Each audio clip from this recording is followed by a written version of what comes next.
What is up, everybody? Sorry that for some reason that damn video sometimes doesn't want to play, so I got to click on it. But anyway, thank you guys, everybody, for being here on a Tuesday night. I told you guys the other week that this was going to be on a Tuesday, so just so you guys know, there will be no show as of right now tomorrow, just tonight.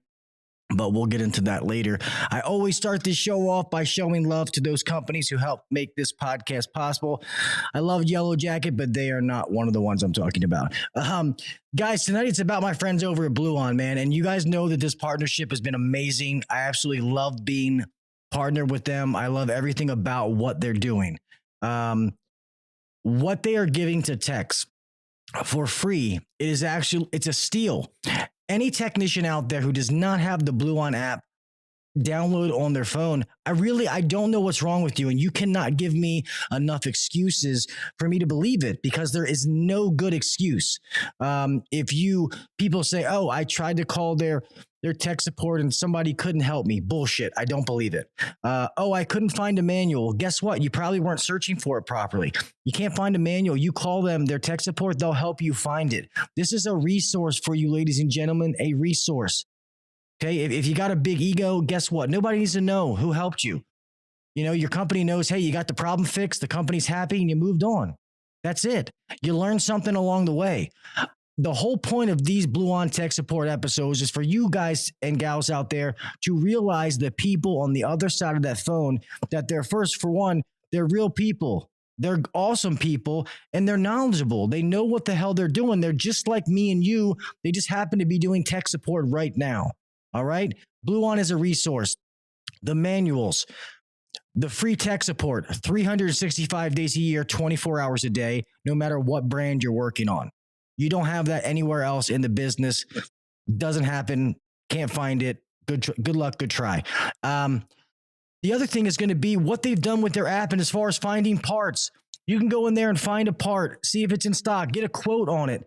Then if you buy that part, you can get 2% back on what you were going to buy anyway. Most supply houses want you to buy online anyway. So whether you do it through the Bluon app or your office does it through the provider's website, does not really matter. It's all the same thing. And this way you get 2% back. And I'm pretty sure if you do the quote and your company pays for it, that you still get the 2% back. I'm pretty sure that's how that works. Then last but not least, if you look back with the one I did with Mr. Peter, the CEO of Bluon, and also the CEO of Curry, there's going to be a service that will pick up those parts and deliver them to you. Guys, Bluon has thought of everything thus far, and I know the way they think. I know the way Mr. Peter thinks. They're not done. Things are going to keep happening. So download the Bluon app now if you haven't already. I don't know what you're waiting for, but that's enough. Go check out Bluon. Let's get on to this pledge so we can get this amazing show rocking and rolling.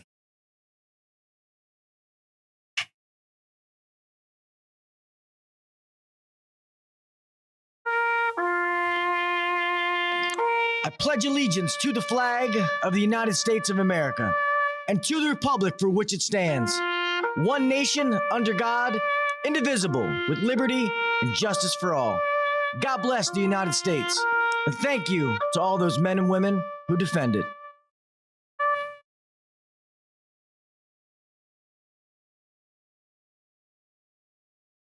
Five, four, three, two, one. Go! Welcome to the #1 rated HVAC podcast. If you're looking to grow in the HVAC industry, then you're in the right spot. Blue collar people talking about blue collar shit. Let's get better together. So turn up the volume, buckle your seatbelt, and let's welcome your host, Gil KV Jr.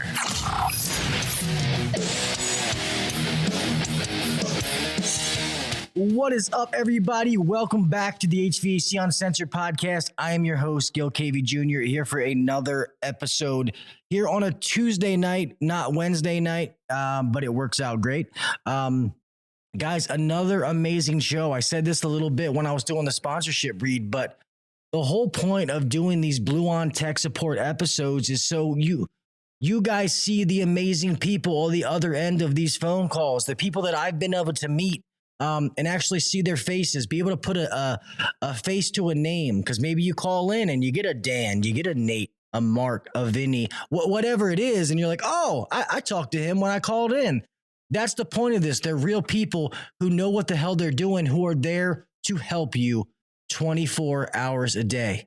Some of the people out there that have things negative to say, man, like those are the kind of people that I don't know what to tell them. Good luck. And you probably don't deserve Bluon anyway, or any other good thing for that matter. But the rest of you, 99.9% out there, download that app. This is a resource to have. And I always say this. I know some of you, it's a pride thing. I don't need to call tech support. Guess what? It doesn't matter. The problem is getting the problem fixed, the issue taken care of, the customer's happy, whether it's a homeowner, a restaurant, a retail store, a chiller, whatever. As long as the customer gets taken care of, it doesn't matter. Okay. And rather than you sitting there racking your brain, if somebody with more experience can help you get that answer, guess what? You got the problem taken care of faster. You learn something for the next time.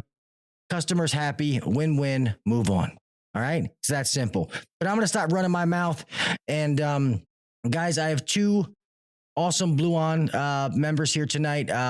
One's tech support, one was tech support. Now he's helping you guys put things into the app to make the app better, all those different manuals and stuff like that. So without further ado, if you could please do a warm welcome for Mr. Dan and Nate. I'm not going to try to say their last names. What's up, gentlemen? Oh, hold on. Sorry, I forgot to unmute you. There you go. What's happening? How are you? Good, man. Thank you guys so much for being here tonight. I really do appreciate what you guys do. I know we do this so other people do, but I will say before we start, I appreciate what you guys do, what Bluon does for techs out there. I think it's fucking amazing. Yeah, thanks, man. Appreciate it. Appreciate what you do, getting the word out there, helping the techs out in the field, with what's new in the world for techs. So podcast is great. Thank you very much. I appreciate that. So I guess we'll start off before we get into any topics, let the people, the viewers and the listeners get to know a little bit about you guys. So I'll let you go first, Dan, if you want to let people know who you are, a little bit about your background, and then we'll go ahead and go over to Nate. Sure. Appreciate you having me on. My name is Dan. Horstkotte is the last name. You didn't want to try, but all right. Sorry, I couldn't do it. Nah, you're good. So I've been in the trades about 12 to 13 years. Started in residential and finally got out of there, moved to some light commercial, then commercial only, got into management and hated my life. And so when I was about to jump back in the field, Bluon was able to snatch me up, and I was extremely grateful for that because management was not for me. Let's say that. So I'm blessed to be here. It's funny to hear you say that before I was, that's kind of funny. Everybody knows my story, but I was like that. I was a technician who worked my way up, and I thought management was the next step. And I do like management. Don't get me wrong. But it's different. It's a different skill set. It's challenging at times. And that's why I was telling Nate off air that I have to jump back in the field sometimes because I'm a tech at heart. I want to fix things. I want to use my hands and I want to use tools, not a fucking pencil or paper clip. That's not what I'm trying to do unless I'm trying to MacGyver something to make it work. So It's funny you say that because that does kind of resonate a little bit. All right, Mr. Nate, how about you, man? What's your background, boss? Yeah, Nate Facine. I've been in the trades. I grew up in it. My dad owns a company up in Michigan. I've been, I started working with him 11, 12 years old, weekends, being his gopher. Started off once I, kind of figured out what I was doing, got into doing most of his installs. He'd come help me set equipment and then he'd take off, go do service, and I'd be doing the install stuff. Then got into, when I moved to Florida, got into more big commercial installs, then got into some service, and then got here at Bluon. So yeah, did some OEM work as well, startups and commissioning. Nice. Well, I'll start with you on this one, Nate. I know that you said you've been there for a little bit, like 6 years. So what made you, how did you get into Bluon, especially when you were going, because Bluon wasn't what it is now. So it had to be a big step to be like, hey, I'm going to go work for this company that nobody knows who the fuck they are yet. You know what I mean? Yeah. When I came in, we were a starter company for TDX20, our 22 replacement refrigerant. And so I was out doing trainings on how to use our refrigerant since it's lower pressures than our 22. Basically training how to do retrofits and getting the word out. And then that's kind of when we decided, hey, let's start this app to do a, unit by unit retrofit process. Let's get all the info out there on all the R22 systems out there and how to retrofit them. Little did we know, we were just talking about it with Danica today. She's like, yeah, I remember we thought it was like 1,500, maybe 10,000 tops units out there. Had we known, man. Anyway, so, started putting units in 2018. And then, the app kind of grew into, the tech support, people calling up and saying, hey, man, I'm working on this unit, but I can't retrofit it because it's not working. So then we help troubleshoot it. And next thing you know, it ended up, guys wanting manuals for our 410 systems and support for 410 systems. And just turned into tech support and supporting everything out there. And that's awesome. And what I've heard from other people and talking to Mr. Peter himself, which I say this every show, who I think is awesome when I talk to the CEO of a giant company. And when I say fuck and he says, fuck yeah. And I'm like, this is my kind of guy. But, when you hear him talk, like, I know that, he's like a chemist by background, like that kind of like stuff. And so he actually listens to text. I know when I was talking to, what is it, Mr. Brian? Is that who it is? He's like he was like, he listens to us. If he's, if you say like, this is how a tech thinks about it, and maybe it's not the same way that Mr. Peter thinks about it, but he goes after what the tech's thinking. He's trying to make it better for the techs. So he listens. And I think that is so awesome. Cause some of these big people that have money, they're smart. It's like, oh, well, this way is going to work, even though that's not how a tech's mind thinks. So that's why I think it's awesome that he listens and tries to implement those things from his team. That's awesome. That's what makes him a good leader. Yeah. 100%. So, all right, Dan, how about you? How long have you been at Bluon? And I know you just said a little bit in your story, but how did that whole thing happen? How did you know Bluon was even an option? So I think I'll be there about a year. I'll be there a year in a few weeks, mid-December. So I'm fairly new to the team there, but actually we've grown probably double since I started though. So we've been exploding, not because of me by any means, but when I realized I had to get back in the field, it wasn't. I really enjoyed the leading the technicians, being the guy that they went to. And you get that when you're in the field as a tech, but when you're the manager, you get like everybody is looking to you for all the answers and you're ordering parts, do all that stuff. And that was great. It was all the overhead stuff because I worked for a very large company and that was the challenging part. And so when I was looking to get back in the field, it was either drop down where I was at, which would have been a huge pride hit, but I was, willing to do it for the family and all that.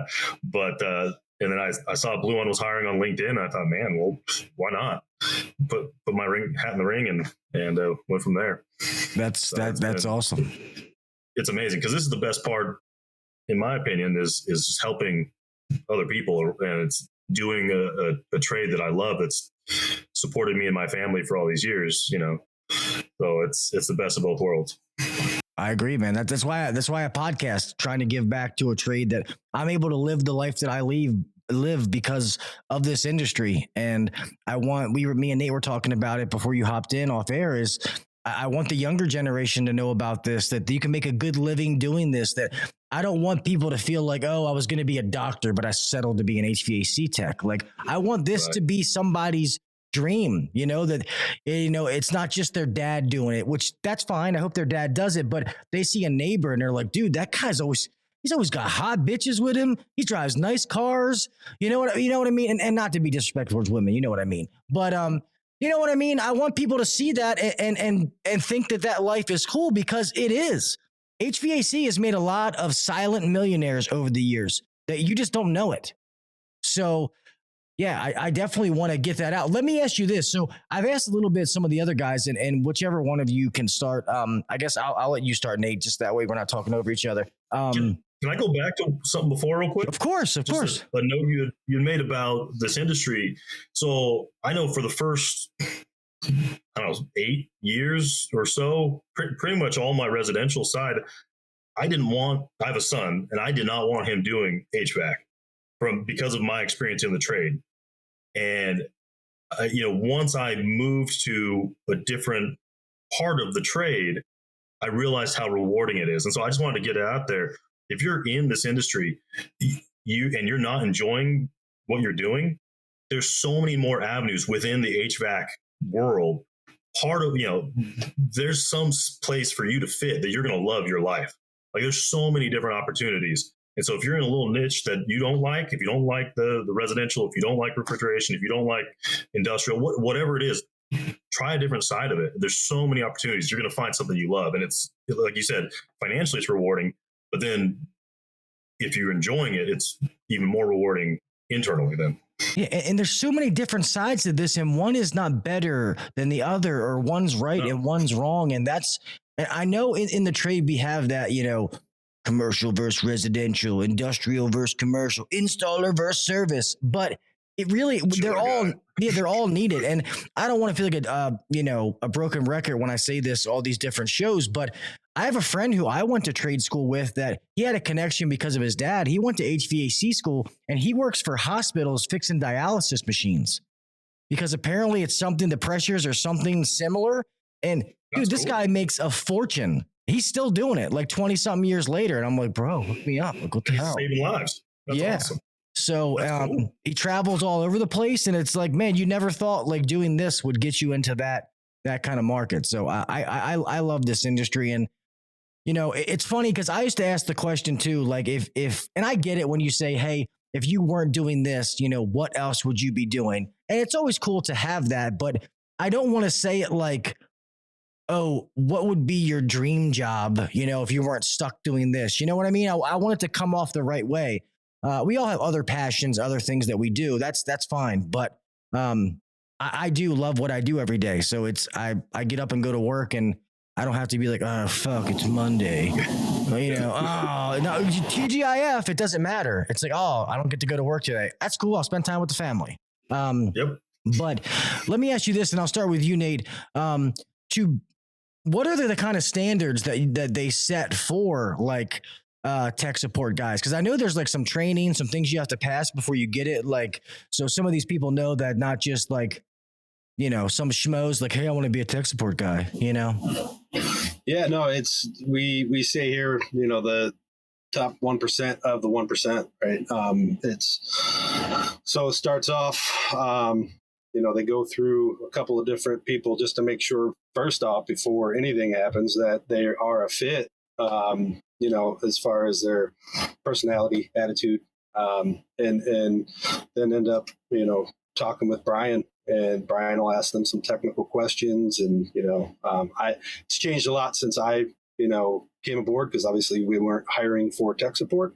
So Dan would probably have a better idea of, how those avenues go. Early on, I did quick vetting of these guys, and then it went up to Brian. Now I interact with the tech support guys, but they don't go through me anymore. Gotcha. So how hard was your process, Dan? Did they waterboard you? Keep your secrets. You can't tell anybody. I think I asked, actually, Nate, I think I was your last hire. I went through Nate as I'm pretty much the last one. So, blame him. But he like, whoa. People that Nate hired, we got to Nate's done. No, it was a good process. And like Nate said, it was all, the technical side of it came last, because we know all of us have been in the trades. We've done the work. But if there's a lot of people out there that have the knowledge and the hands-on stuff, but you can't get it communicated to somebody over the phone and things like that. Or if you're going to be butting heads with people in the office or with technicians on the phone, like, there's so many more things that are more important than just the technical side. And then now we've got people that hammer you on the technical side too. So you get both. And it's funny what you said earlier about being a manager is kind of like tech support, because you're right. You get the phone calls, you help people over the phone, but there's some people who I found that they're great technicians, but they can't necessarily do tech support, because they can do it themselves, but they can't tell somebody else how to do it. And there's nothing wrong with that. But those people, they're made to be in the field. They're made to be hands-on. They're made to go out and show somebody how to do it, not try to talk to them over the phone. So a lot of people are like, oh, I'll just try to do tech support when I can't do when I get out of the field. It's like, well, that's awesome if you can do that, but it's not for everyone. It definitely takes a certain type of person who can do that. Yeah, for sure. Especially some of the people you guys have to talk to. And I know I always joke about that, but I just imagine some of the phone calls that you guys get. And it's just like, like the guys that go to every call and call you guys. And I turned it on heat and it's not coming on, man. I don't know. Yeah, the little switchy thing's on. Lights are blinking. It's like, there's actually a skit that I'm in the process of filming for you guys that I won't ruin it for everybody, but it's hilarious. It kind of goes just like that, but it's funny. So when that comes out, I know you guys will see it. Yes. But let me ask you this. I know he's in California now, but is in the Tennessee area. What area are you located, Dan? I'm in Tennessee also, actually. So he's in Middle Tennessee. I'm in East Tennessee. He copied me. He came after me. I did. I moved out of Florida. Got away. They saw that field goal post floating down the Tennessee River or whatever after you guys beat Alabama. After we beat Bama, yep. And got smoked by Georgia afterwards. Yeah, thanks. That's all right. You beat Bama. It's all, you forget after that. So that is funny. So how do they do the rotations with you guys going to California? And when they do that, how often do they do that? And when you guys go there, is that training, team building, all of the above? What does that thing consist of? And I guess it doesn't. Go ahead, Nate. I'll let you start. Yeah, all the above. Big thing is keeping that culture, right? So the team building, we get out and we do one big event, that week. So every week there's a new rotation of people. So I'll be out here every 6 weeks. Dan comes out every 6 weeks. Sometimes they switch it up to overlap, somebody with a different group. So that way we're meeting the different people, as they come aboard. Because like Dan said earlier, we're growing like bananas. And team building, training. I know the tech support guys, I'm going to let Dan talk to that, but, I think they do different videos and stuff on how to work on, boilers or whatever, because now we're starting to support boilers. And so, training and team building is a big thing, keeping that culture going. That's nice. So you guys as tech support guys, like you have to continually be training on new things while you're not helping other people? Yeah. Yep. That's awesome. So let me, I guess I'll let you answer that same question. I mean, unless he already did, if you have anything different to add to it. A little different. Cause I know, he touched on the team building and the videos. We actually make internal videos for the other technicians in our in-house too. So if we have a guy that's like Nate said, a boiler expert, I've never touched a boiler in my life, but we've got guys that have, so they're making training videos to help us out so we get better at our job. And if we get partnered with some other techs that have that, especially while we're out there in California, we really just get to absorb all that information. Shout out to Mike Mayberry out there, man. That guy is a wealth of knowledge. I love going out there just to bask in his ambiance, just absorb as much as I can from him. And, I've had Mike on. He is. I'm kind of a boiler expert myself.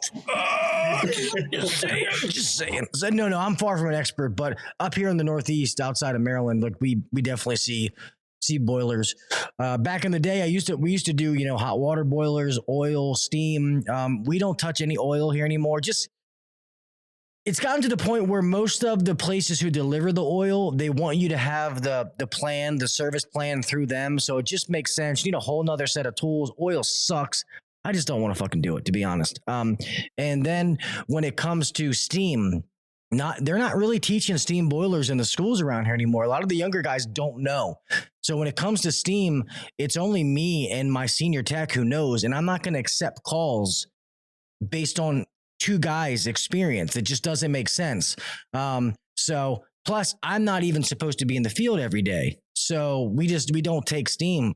I mean, hot water boilers, you can, I mean, yeah, if you don't set them up wrong, they can be a problem too. But I mean, a steam boiler, I mean, you can sit there and create a bomb. That thing will build up pressure and it'll blow.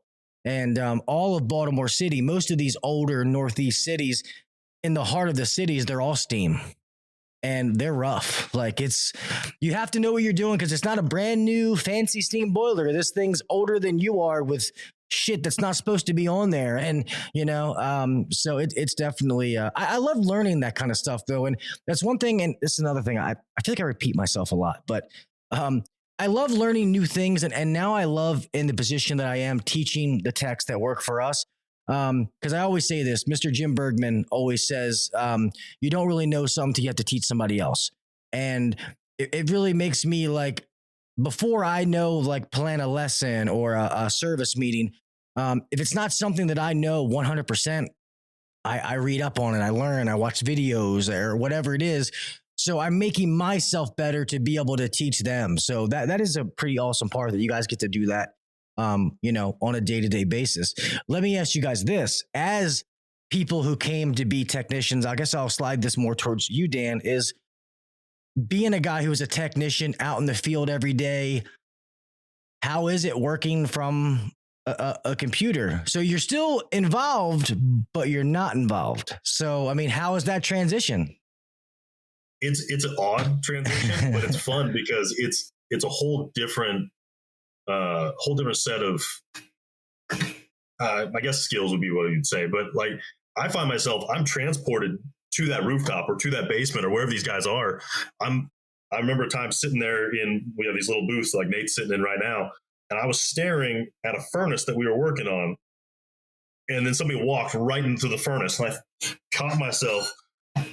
Oh crap! I'm not actually there, so it's fun because I can just be there with the guy out in the field. So even though my hands aren't actually touching the machine, I really still feel involved, and so I love it. It's a blast. That's cool. Except for when they say like, "Man, it's 105," or it's it's snowing. You're like, "Yeah, I'm good. I'm good." I don't say a word. I just mention the temperature outside, so they don't get hateful. Yeah, no, that's crazy. What is some of so on your end, is there anything that you're allowed to discuss, Nate, that on your end as far as putting in that is new or happening or? Yeah. So I've been working on the truck stock stuff. So added a bunch of stuff for boilers, for oil burners. Since you were just talking about that, I'm with you, man. When I was working with my dad, we'd get a call where, hey, you guys work on oil? Do you want to replace it? No, I need it fixed. Okay, here's a number to call. We didn't touch them unless we were ripping it out and replacing it with gas.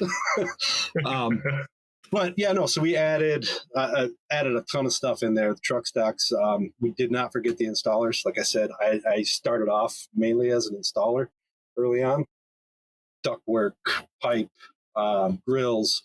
I mean, you can basically do a whole new house cut sheet right from our app now. We just looked at it earlier today. I've got over 6,000 parts in truck stock. From piping to transformers, relays. All, you name it, it's in there. And if it's something that isn't in there that guys want to see, let us know when you're talking to tech support. They send it over. And it's in there almost instantly. We built the tech, the platform. We built the app for techs, and everybody on the database team that is putting all the parts, all the manuals, all the specs on stuff. They're all technicians, right? So that's. Everything that we give over to the suppliers, they have a list of all the cross references. Does nothing but help the guys out. They're getting the right parts because of it's coming from technicians. We know what we need for those parts. So the supply house comes equipped to help you out, so you're not getting that wrong part. I got one recommendation, and I was actually talking, I might have been talking to Jessica actually about this, that I think it would be cool with the truck stock or the shop stock side of it if there was a place in the app that you could have like printable little like barcodes. You know what I mean? So you could stick those things in your truck, and then the next time the guy scans that, the part that you guys have allocated to that just comes up. Yeah. You know what I mean? And I guess the creation is what would suck, but once it's created, I guess that would be, maybe I probably shouldn't have done that on air. Sorry. You know. Well, the way you say that though, it is kind of cool. You know, guys can do as they use a part, go in there and put it in your car, right? So you use that rescue motor, go in there and boom, I use this, put that in your cart. So as you're going throughout the day, you know, you pulled out a transformer, boom, put that in your cart. And then at the end of the day, boom, you put that order in, go pick it up in the morning, your truck's stocked again. That's what our guys are. It was one of our, and I won't steal his idea. That's what he said to me. I said it on the last episode. He was like, yeah, as I order stuff, I mean, as I use my truck stock, I put it, you know, that's exactly what he does. I put it in my cart, and at the end of the day, I order it. And I was like, that's a great idea. That's what we're doing. The new rule now, the new way is we're doing that. And it was my idea. You be quiet. Shit rolls downhill. You're at the bottom of the hill. But yeah, it's so easy because especially nowadays, everybody's got their phone in their hand, whether they're, you know, tweeting or TikToking, and in between your little video, you making your kissy face, order your parts, you know? And it really is so simple. And I think a lot of people, like, being a better technician or a better manager, whatever it is, being better doesn't always have to be, you know, technical or financial or whatever. Sometimes it's efficiency, being more efficient at what you do. And something like that can make you more efficient. Let's be honest. Most of these supply houses nowadays, they want you to order online. You know, they're having hiring problems like everybody else. You call the supply house, these guys at the counter, they're not technicians. They may lie and tell you, you know, I install stuff on the weekends. Yeah, they're not technicians. Let's just be honest. Not trying to be ignorant to them.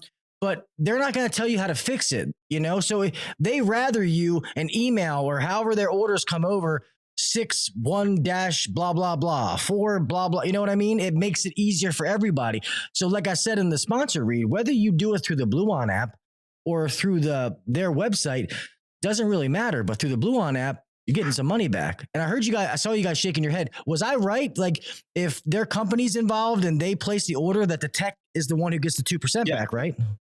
Yeah. So all your techs, no matter what they buy, you're paying for it, right? Your company paying for all those parts, but the technician's getting the money back. They're getting the 2% back to them. That's horseshit. I'll tell them I'll split it 1%, 1%. Let me see your phone. How many points you got? Yeah. Yeah. Yeah, so if they get the quote from them, they can share a quote and kick it to the office if they don't have permission to place the order themselves or however that is. So you've got that, you know, if the technician doesn't have the authority, let's say, they're still going to call and get price and availability and then tell the office, hey, I need X, Y, and Z. So now they just do it through the app and they share the quote to the office and they just hit accept, and then the tech still gets credit for it. Nate, you mentioned the piping. I wanted to say it was real frustrating when we first put the truck stock out with the piping. They have done an amazing job resorting the copper pipe and all of that. So it's a lot easier to find the pipe you need. So just a heads up, you know, for the guys looking for copper pipe that were cursing us before because their, you know, 7/8 pipe was a mile down the list. It's a whole lot better now. So go look at it. So we're saying Nate fucked up, but he fixed it. All right. He fixed it. Yeah. Yeah. Well, and that was a lot to promote at one time. I mean, that was a lot of stuff. So it was, I get it. It was getting it on there. And then once it's live, then you start making it work. So I completely understand. And that's what I tell people. This is a thing in growth and process. So any of you, if God forbid, maybe you'd used Bluon once and you had a bad experience or whatever it may be. If that's what you say, more power to you. I'm not going to tell you you're wrong, but keep going back and trying, because everybody that I know who uses them, myself, the technicians that work for me and the company that I work for, love it. Everybody absolutely loves it. It is nothing but a resource for them to have. And I just don't want you guys to miss out because of one mind funk you may have. So that's the only reason I'm saying that. I'm not trying to be negative about it. Not to move off, my friend, Mr. Ryan Hughes, who is Hughes Man HVAC. I know the answer to this, but I guess I'll let one of you answer it. How did Bluon get started? It's with the refrigerant, right? That's how they. Yeah. So Peter saw the phase out of R22 happening and saw the need for a good replacement. Oh, sorry, I shouldn't be saying. Saw some of the other replacements out there that that aren't that lose some of the capacity or whatever, right? And we wanted something that wants that doesn't lose that capacity, even more energy efficient than R22. Those refrigerants fucking suck, man. And so that's kind of how it came into play. And then, the app just kind of generated because technicians, you got to have a technician back your product, right? And how do you get technicians to back your product? Well, now everybody's on their mobile, they're on apps, they're always on their phone. So let's come up with an app to create this. And so it all started with the refrigerant, but it's evolved because of, technology. Yeah, that's awesome. It's funny. I asked him, I said, are you going to try to do like another refrigerant? And he was like, no. Apparently that was a pain in the ass dealing with the EPA and all the hoops you have to jump through what you guys are doing now are more beneficial than trying to mess with the refrigerant side. You're welcome, Hughes. He said, thanks for asking that question. I knew what that was, but I guess it's better coming from you.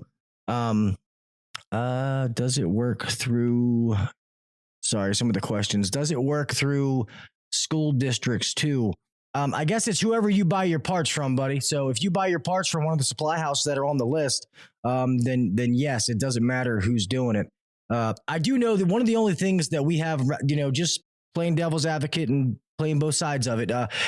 It's awesome. All the supply houses that we use are affiliated with Bluon, except for one, which is Johnstone. And apparently the one we deal with isn't even one of the national ones. It's more of like a local one. And I keep telling them because we know the people there and they're really good to us. So it's kind of hard to not give them any of our business.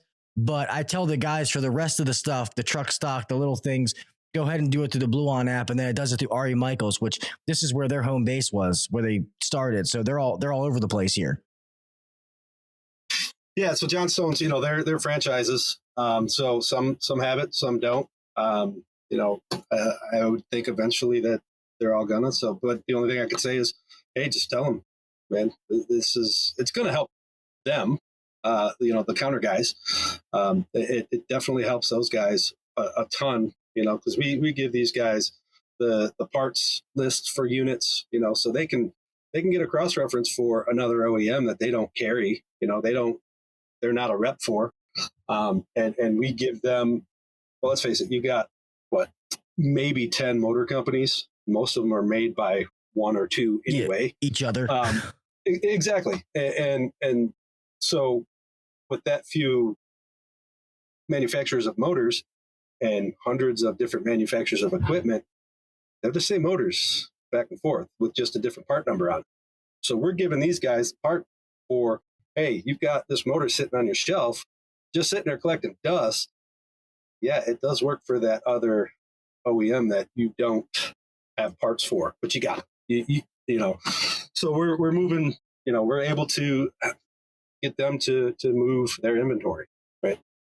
No, it makes, I mean, and yeah, people are like, oh, well, the supply house are the ones who pay for it. Like, yeah, they have to pay a little bit to be involved and they pay a percentage or whatever it is. That is how Bluon gets paid. Yes. But I feel like in the business and the people that come through there, they're going to make up for it. I mean, so whether they're paying that 3% on a credit card or whatever it is, it's going to make sense. So that's not why places are not doing it.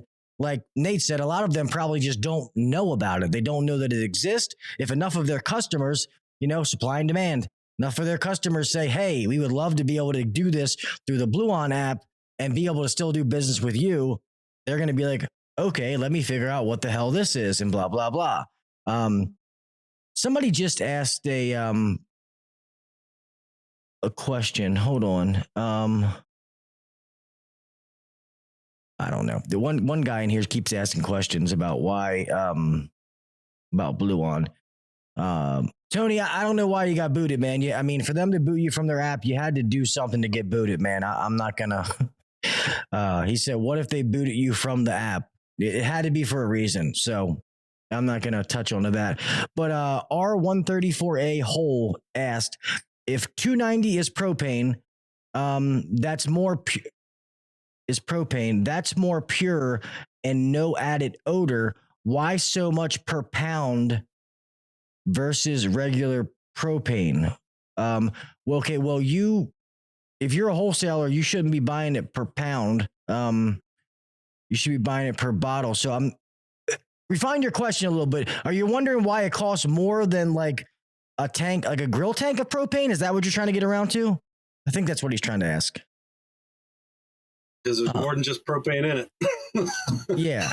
So yeah, I mean, they can say that it's pure propane, but that's got to go through. So the propane that you use for your grill it's not very clean. And there's going to be more regulations and more stuff on the R290 because, the manufacturer's got to make sure it meets their criteria, the EPA, etc. There's more involved. There's more people getting paid on that deal. That's why it's more expensive. It's not like, oh, I have this kind of grill. You got to use this kind of propane. It's all the same. So I would think that has a little bit. How are techs actually verified? What do you mean there, Chris? How are what techs actually verified, buddy? How does Bluon verify techs? I think that's what he means. How does Bluon verify that people aren't homeowners? Yeah, so they call in and talk to our members experience. Thank you. Talk to our member experience team, and they've got questions that they can run them through. If somehow somebody is good enough to BS their way through, and a guy calls in on tech support, just by talking to him, we can say, yeah, you're definitely not a technician. We can't be helping you out. But they're really good at vetting people out on the member experience. That initial phone call when you get the app, you have to call in and talk to member experience, and they, talk you through how to use the app, all the different things that are available to you as a tech, and yeah, that's typically how it starts.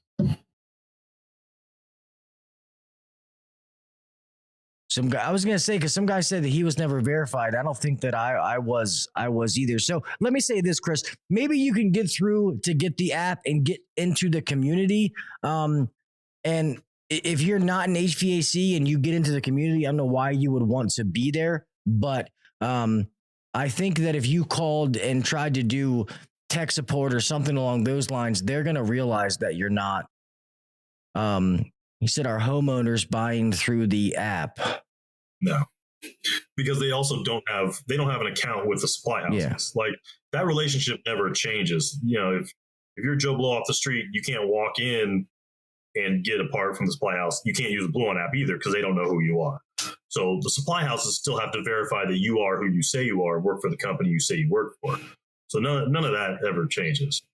Yeah, when you guys put in there, did you put like the company you work for and things like that, like different things? To sit here and say that nobody squeaks through, I mean, nobody's perfect in an app that big, especially with how many people they have on there. So to say that nobody sneaks through, that's hard. You have some of those homeowners that are hell bent on trying to do things and sneak through. They know enough to be dangerous, but not enough to be a technician. So if something like that happens, there's not much you can do.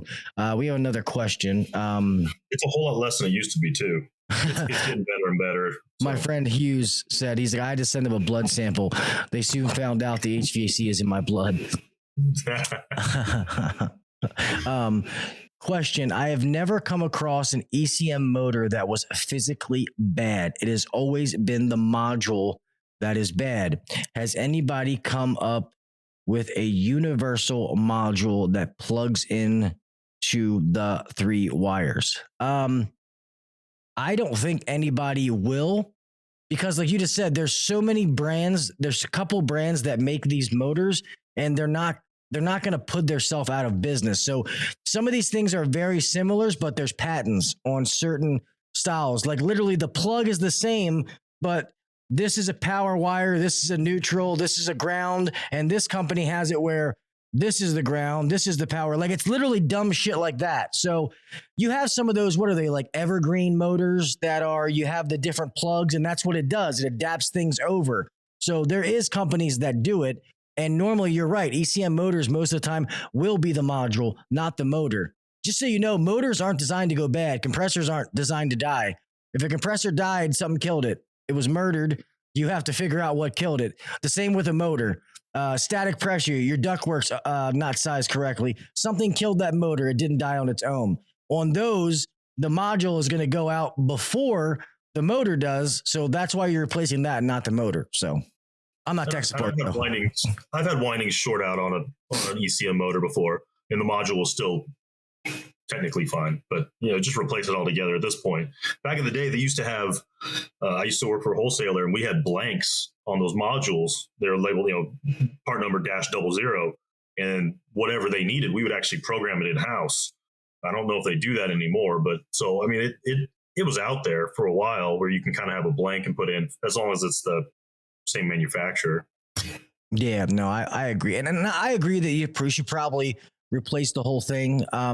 I mean, I get it. You're trying to do what's best for the customer, and maybe that motor is not bad right now, but kind of like when you replace fuses, I was always taught like if it's 3-phase and one's bad, you replace all 3.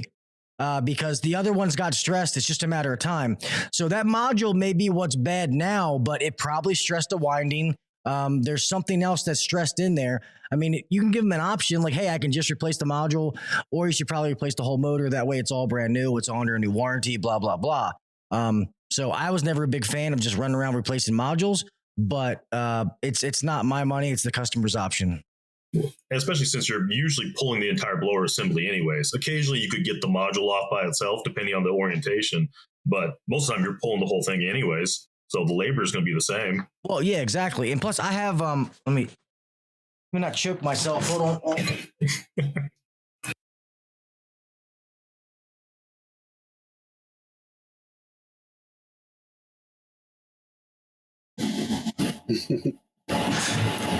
I used to have a couple of these different ones, the ones that plug in the different motors to be able to test it, to see if what it is and stuff like that. So I highly recommend you can jump these off power. Sorry, wrong camera. These little motor testers for the ECM, variable speed, stuff like that. Matter of fact, I want to think this is ECM. Yeah, ECM 2.0, 2.3. It's the one with the or no, I can do any of them. My fault, because it's got the 4-pin and the 16-pin connector, so I can do either one. So these are good to have. Yeah, those are great to have. That was one of the things I would preach early on when I was on tech support. Like, how do you test an ECM motor? Well, the only surefire way is with one of those. I mean, you can do other routes as well. Yeah, you can. Yeah, but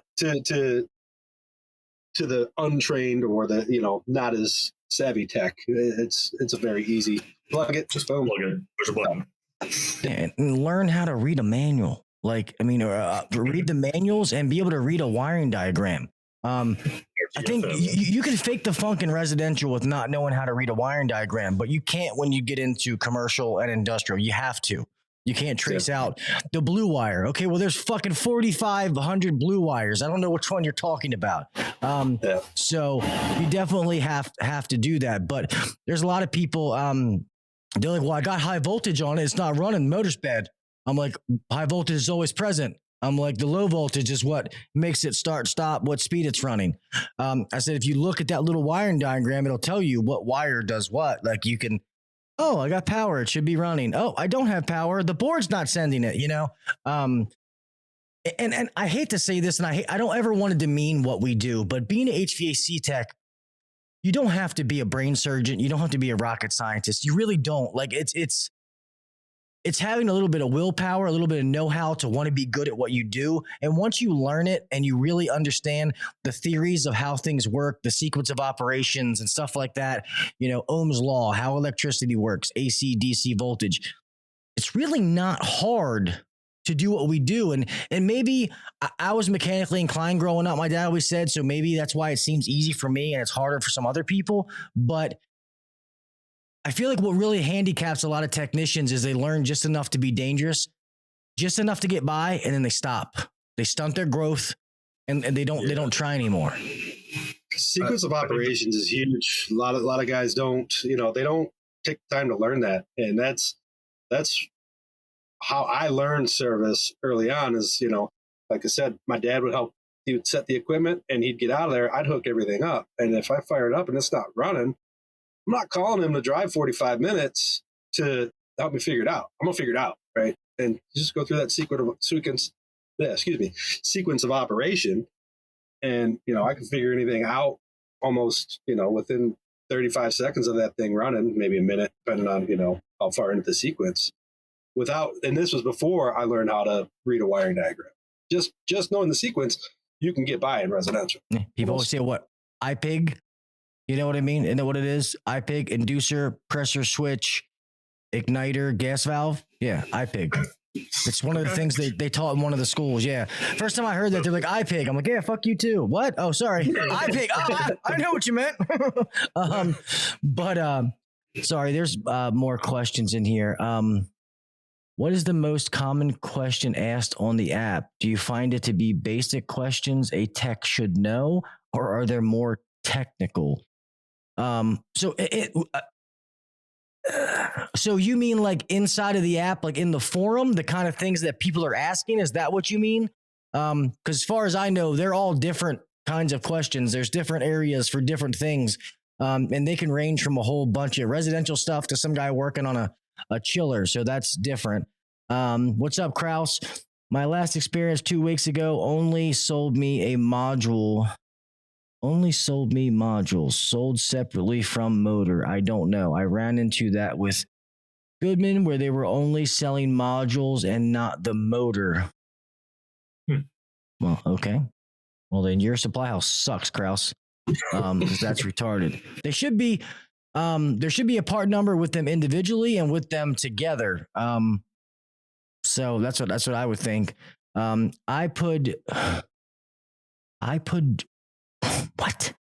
put drill on shaft. Okay. I put drill on shaft of ECM motor and check the voltage from each of the 3 wires. Usually get a 38 volts output from each of the wires.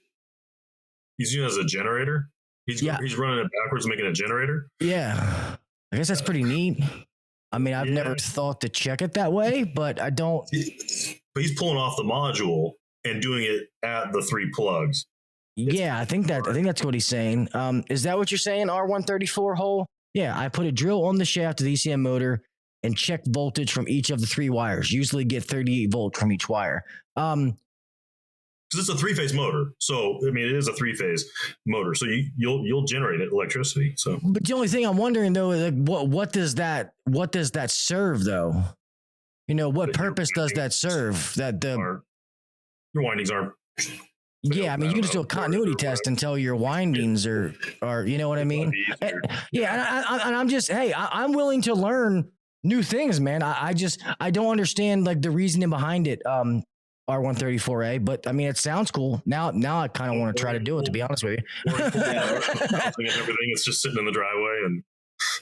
Oh, he said motor is good, module is bad. Okay, but tell me how by doing that it tells you. Unless I'm missing something. I mean, am I missing something? I'm just wondering how that test would tell you that the motor is good and the module is bad.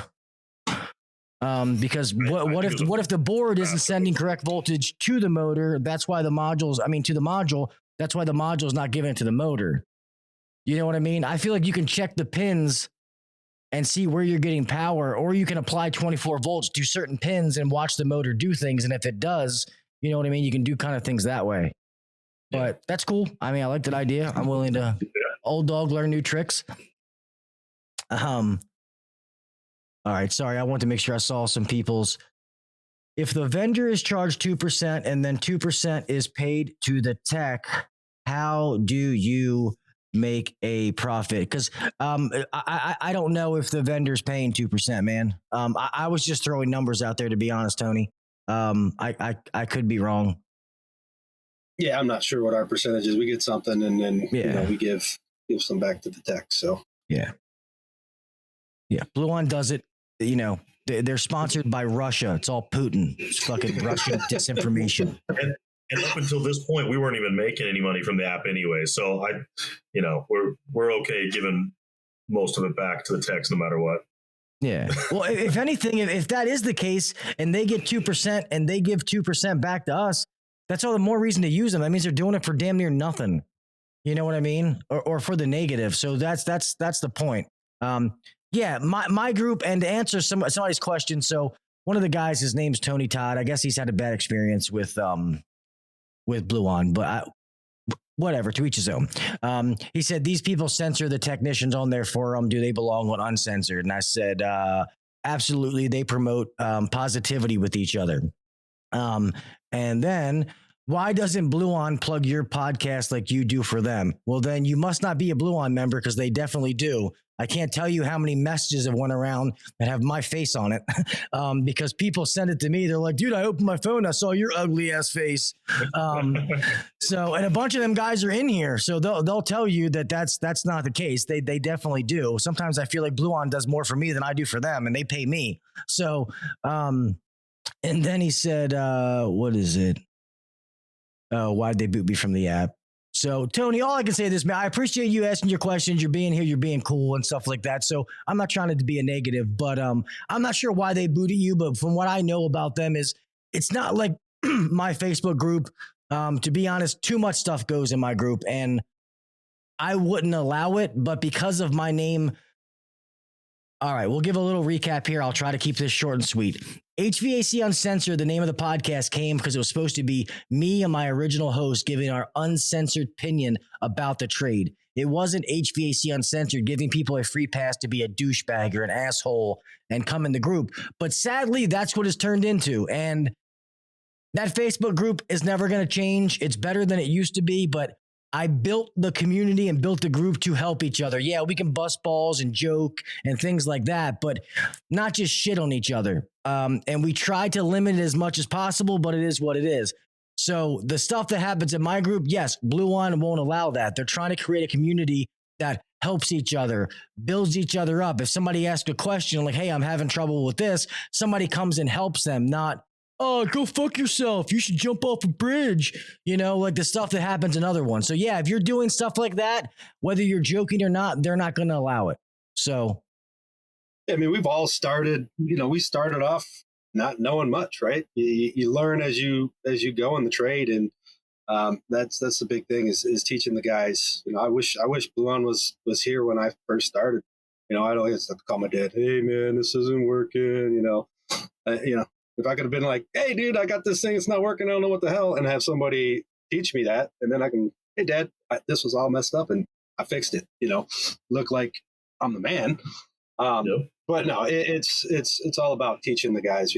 Everybody started off somewhere, and I had my dad teach me, and a lot of these guys are getting thrown out without having that mentor, without having the journeyman teach them. They right out of school, right along 2 weeks with the boss man, boom, go, and that's it, right?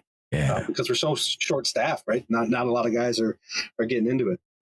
We were so in need for technicians that guys are just getting thrown out too soon. So warm bodies, heartbeats. Yeah. Oh, you got a heartbeat, you got a pulse, you got a social security number. Hey, here's your van, buddy. Yeah. I think that's why, we want the forum and tech support to be a place that you guys can ask, a question that you feel uncomfortable asking another technician that you work with, or your boss. Like, that you're supposed to know it, but you still don't, and you need to have that answer. That's why we want that forum to be encouraging, even to people. I know I'd seen people get called homeowner and things like that, and that hurts as a tech, being called a homeowner, like that hurts, so that's what I think is trying to be facilitated, is a good environment where people are able to ask any question, even if they should know the answer already. And like Nate said, they're getting thrown out. They may have a ride along with a journeyman for a little while, and then get thrown in the field. And I think that actually causes one of the biggest problems I've seen is they'll see an issue. They'll know that they replaced this part when they saw that symptom, and that clicks, but they never had to troubleshoot it. And so they instantly go to replace that part, and that didn't solve the problem. And that causes a big, snowball of parts replacement before you actually think about what the problem was. And I think that's one of the biggest issues I've seen, getting tech support calls. They say, I replaced the inducer, I replaced the gas valve, I replaced this. What's the problem? And it's got a loose wire somewhere. It's just they didn't have that troubleshooting teaching. They had the experience of this symptom meant this part, and that was it.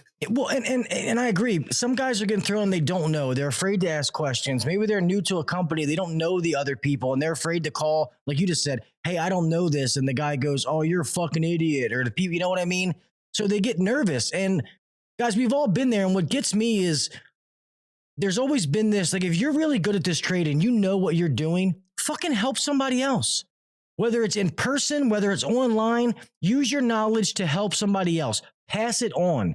I rather spread positivity than be negative. Like that just, I don't get some people that by being negative, it makes them feel better somehow. Like I get joking and busting balls. Hey man, like my friends know, like I fuck around and bust balls with the best of them, but those same guys also know that I will always have their back. And if they need me, my phone is always on.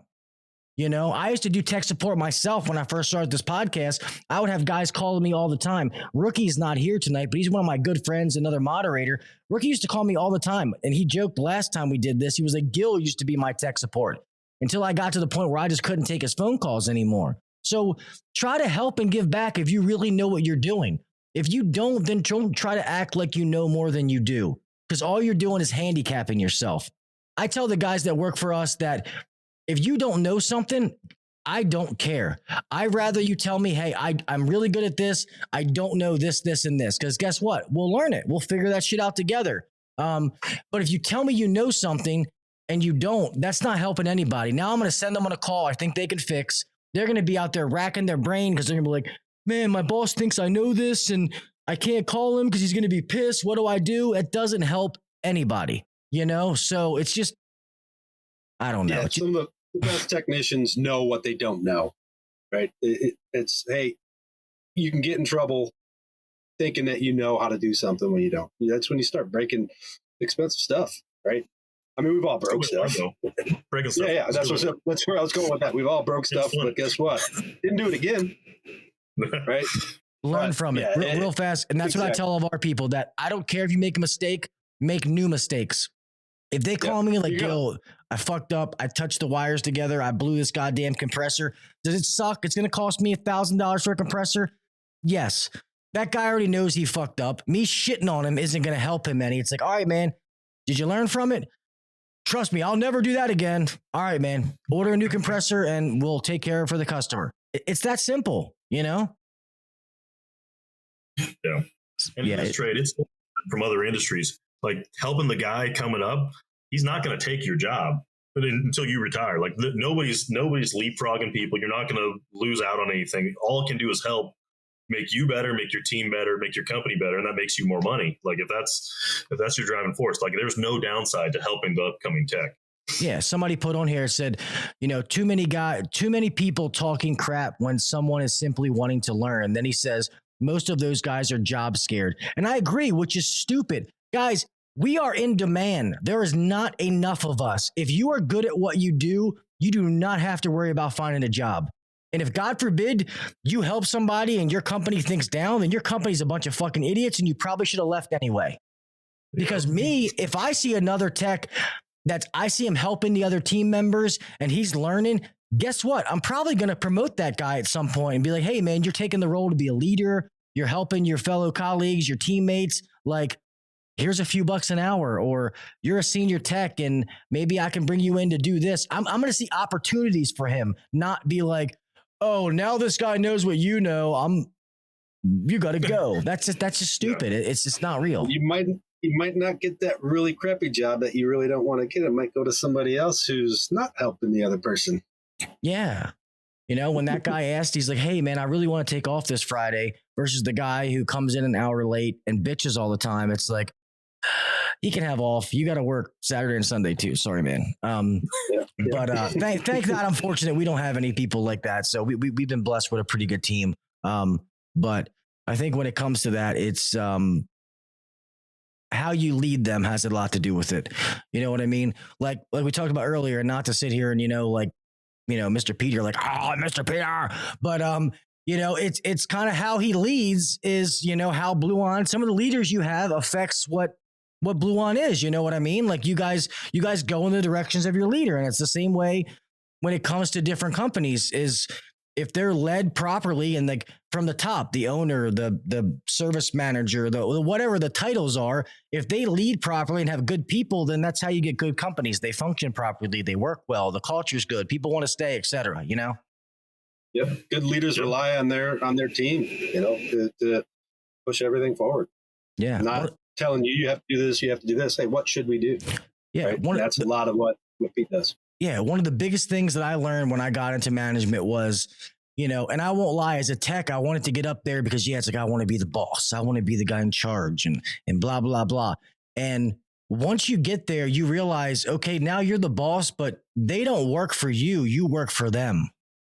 Yep. That's pretty much my job is to make sure that they have everything that they need, the parts, the resources, the training, the vans, etc., to be able to do their job properly. So now I went from working for the boss to now I'm the boss who works for the techs, You're a better paid helper with a whole lot more liability.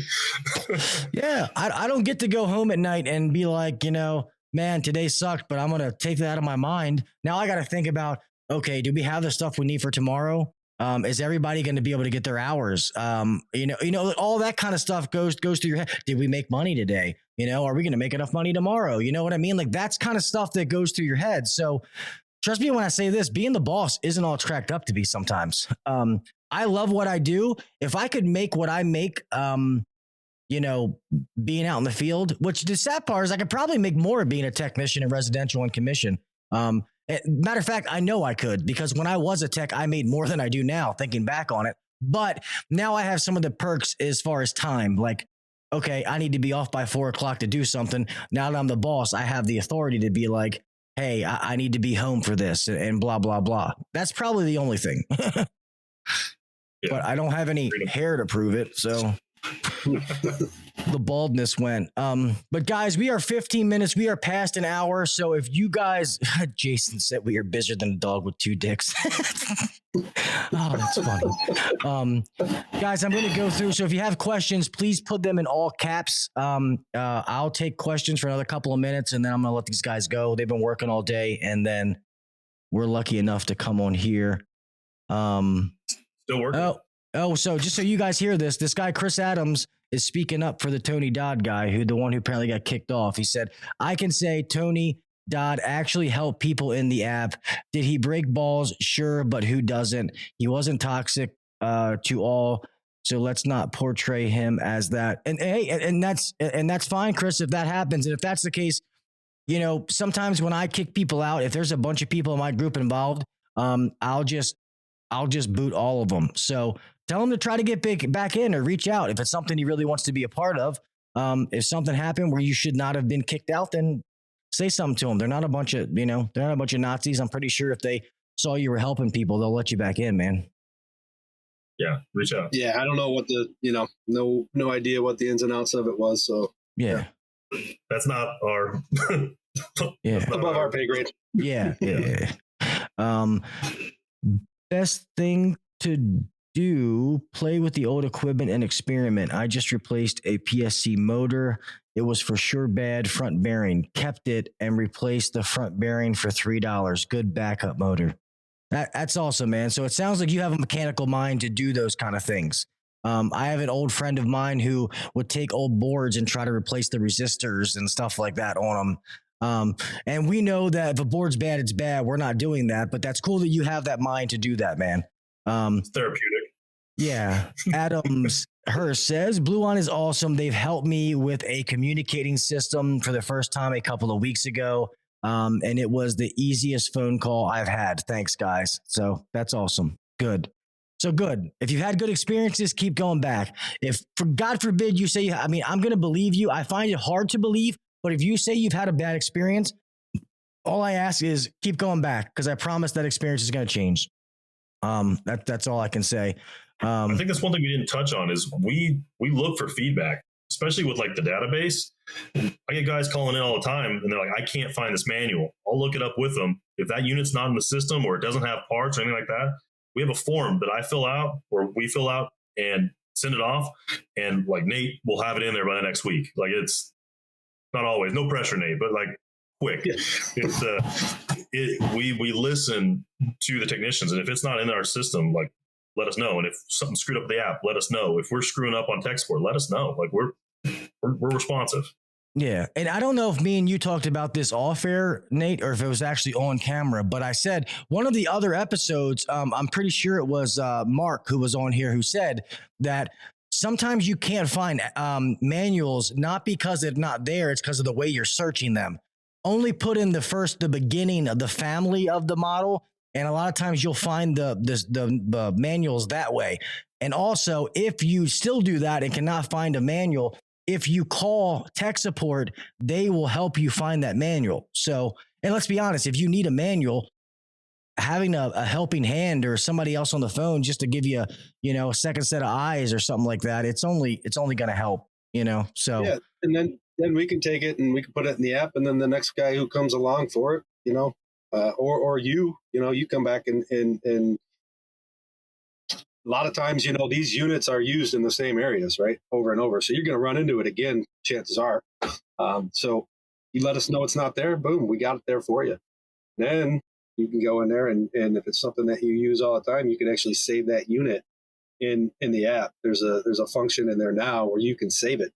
So you've got a rooftop that's got 7 of these package units and the one goes bad, you're going to be 3 weeks, 4 weeks down the road or a month and a half, whatever, on another one. You have that unit there, save it. You'll be back. My friend Jason, he's a good guy. He's on here. He said, LOL, I need a manual for a 1951 Kawani boiler type C. I bet we could find it. We got Dave, man. Dave is our bird dog. If Dave can't find it, it's not out there. It's not available anywhere ever. Forget about it. And just so some of you guys didn't know, because I know on one of the past episodes, they said something about you guys didn't do too much on boilers. And I know that you had said, Nate, that you guys are getting into providing manuals and service or tech support for boilers. So everybody knows that. Yeah. I'm not sure if we just uploaded. We've got a bunch of stuff in the chute that either may have been loaded, or if not, it's coming very soon as far as boiler manuals and units and stuff. Like I said, we do have the parts. That boiler's been our push these last couple of weeks. That's been our main focus to get that stuff out for the guys. We hear it, with the techs say they want it, we give it to them. So nice. This guy Daniel Jenkins says the hardest manuals to find for me has been Train. I can answer this from my own problems. Are you talking about residential or commercial? Because I've heard if you're looking for Voyager systems, you look up Voyager, not Train Voyager, correct? Is that right? That's how been searching too. So it's been updated. It's a lot easier to find the models you're looking for now. You can actually just start typing the model. You don't have to stop at the series. It's a lot easier to find after the most recent or 2 recent updates, whatever it was, last update. So and if you get in there and you start typing in the model number and it doesn't pop up, call us, man. We can get that for you. The guy Jason. We don't know what we don't have in there. I don't know if you can read that. The guy Jason said, I would be blown away if they get a manual for a 7-year-old boiler. Challenge accepted. Now I'm going to try to find it. Oh, he said residential. Well, Daniel, if you go in there, like we just said, man, not so they don't got to repeat themselves. If you can't find the manual in there, put in the beginning part of the family. Don't put in the whole model number. If you still can't find it that way, just give tech support a call, and I can almost guarantee that they'll be able to find it for you, my man.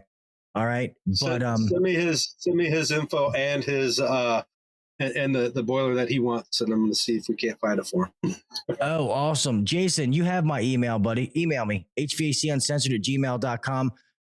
Just so you guys know that email, I'll talk about at the end of the show. That email is going to be going away eventually. So it's info@hvacuncensored.com is the new email. I have them both going into the same one, but eventually the Gmail one is going to go away at some point. Yeah, whatever. So send that to me and I'll pass it on to these guys. All right, man. We're already well over an hour, dude. I thank you guys for coming on here, man. I really do appreciate what you guys do. I love coming on here and being able to meet you guys and you know, after talking on the phone and different things like that. So I really do appreciate you for taking the time. And I'm going to keep kissing Mr. Peter's ass to hopefully get out to one of these California events so I can hang out with some of you guys in person.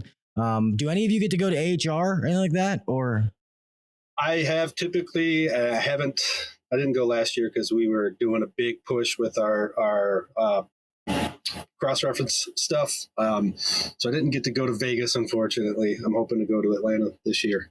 So we'll see. It's not that far of a drive. So if they don't send me, maybe I'll just show up.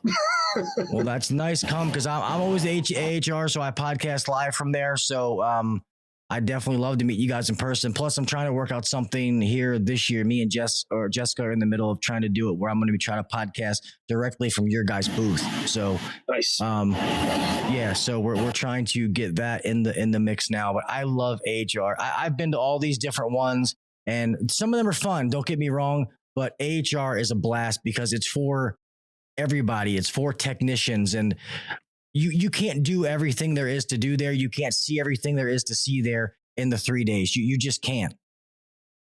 No, yeah. And all you guys out there listening, if you haven't made it to an AHR, dude, get out there. It's so much fun. No joke. You'll get enough free t-shirts to last you a year. I mean, that's the truth. You come home. So if you pack a bag, make sure there's room in your bag to bring stuff when you come back. Another thing that's awesome, not to cross promote here, but my good friend, Mr. Ben Poole, who does HVAC Tactical, what he has done with the HVAC Tactical Award ceremony is absolutely fucking amazing. I am so excited to be a part of that and be involved in it because it's an award show for technicians. Like most of the award shows and awards that we get in our industry are for sales guys. You know, they sold 4 million, blah, blah, blah. This is for technicians, and it is amazing. It's awesome, and it keeps growing. Last year in Vegas was so freaking cool. And then this year is every year this thing is going to grow by 2, 3, 4 times. So that's another thing. If you want to do that, go to hvactactical.com and buy tickets, but you have to buy them because once they're gone, they're gone. And I think there's only like 200 left. So AHR is an expo. So what is it? Air conditioning, heating, refrigeration expo. It's one of the biggest expos there is. There's a whole bunch like Service Nation. I don't know. There's a whole bunch of them, but AHR is an expo that you go there and everybody who's anybody is there. Manufacturers, equipment manufacturers, tool manufacturers, etc. These places. So just so you guys know, so it's going to go Atlanta. Then it should go back to Orlando, then Chicago, then Vegas, because that is the only 4 big enough to be able to hold it.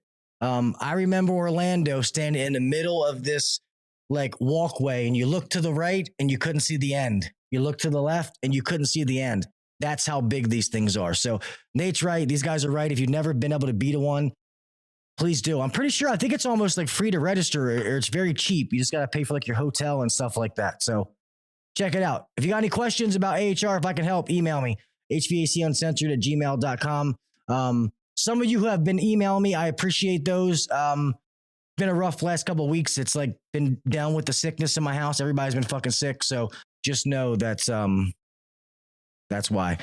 But anyway, I won't let you guys go. If you guys would like to address anybody or closing, I appreciate you guys, man. Thank you for what you do. And I really, really appreciate you guys coming on here. Yeah, no, thank you. One other thing I didn't touch on that is coming down the pipe pretty soon is the contractor portal. So, you know, the technicians aren't on there, maybe, and you have a service manager wants to get all his guys on there. We can run everything right through there, and then, you know, order the parts right through the tech portal or the contractor portal as well. So wait for the contractor to get his technicians on as well. So sweet. Jason, I have an 80-page Series F Kiwani service manual. I don't know what you're looking for, but I found one. Oh, nice. Yeah, he says Kiwani Type C boiler 7L81 Series 4X. Nah, we'll keep looking. But that's awesome that you were even looking. Before we close, real fast, as you do on the back end, Nate, have you seen can you tell like the flow of traffic, like using the whole online ordering? Like since it's taken off, has it been really, really good? Yeah, no, it's picking up, definitely picking up traction. We've got our gurus here who do all the analytical stuff and yeah, definitely picking up for sure. Nice. Well, that's awesome. Well, keep growing, man. Guys, keep supporting. Anybody who supports me, man, keep supporting Bluon and vice versa. What they do is absolutely amazing. And the fact that they give all of it for free, you really can't beat that, because I feel like nowadays everybody's trying to get in your pocket, whether it's $1 here, $1 a month, $2 a month, and they're not doing that. It's 100% free. So if you have one bad experience, so what? One other shout out, I forgot. Curry is coming really soon, early December. December 7th. Ish.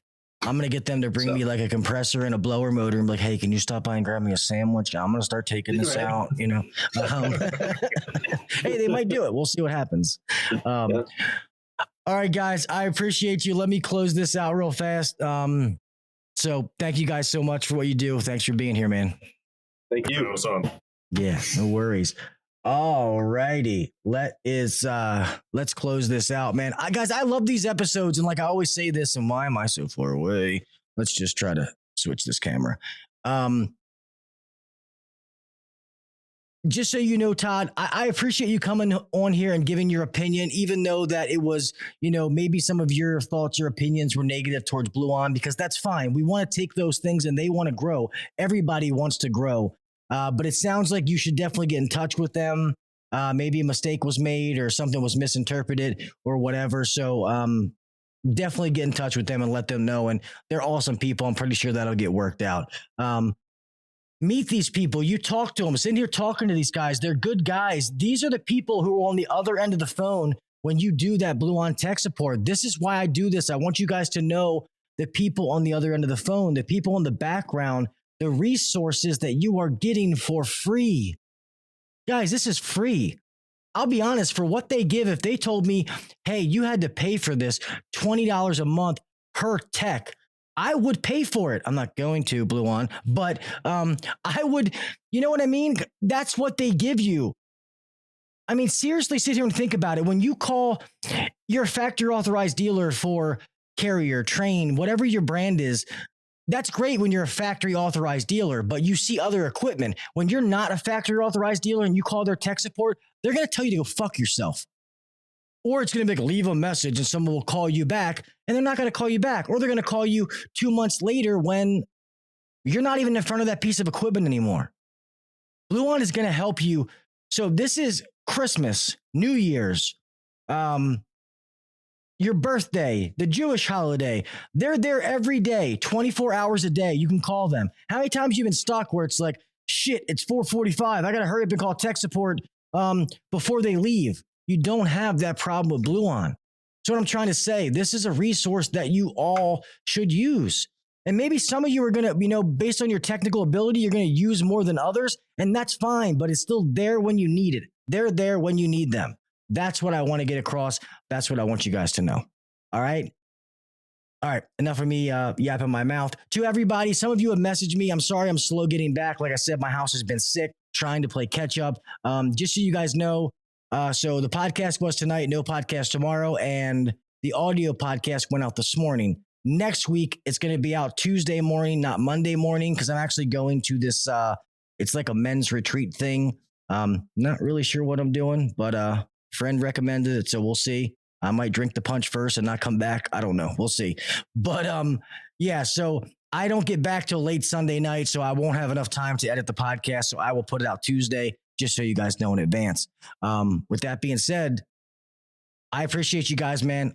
Remember, we all got somebody to make it home to. Be safe. We live in a crazy world. All right. We mess with electricity. We drive vans every day. There's crazy people in this world.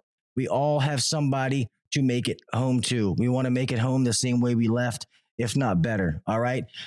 If you had a stressful day, you got that mental anxiety, whatever it is, leave that shit in the truck. All right. Give yourself a woosah before you get out of the van. Go in the house. Be grateful for what you have at home. You know, hug your family, kiss them. As somebody who suffers with mental health, I've done it for a long time. It's always an up and down battle, but I will always live life in a positive way to the best of my ability. And that's how you got to think about it. You know what I mean? Do the little things. Set yourself apart from the next guy. Guys,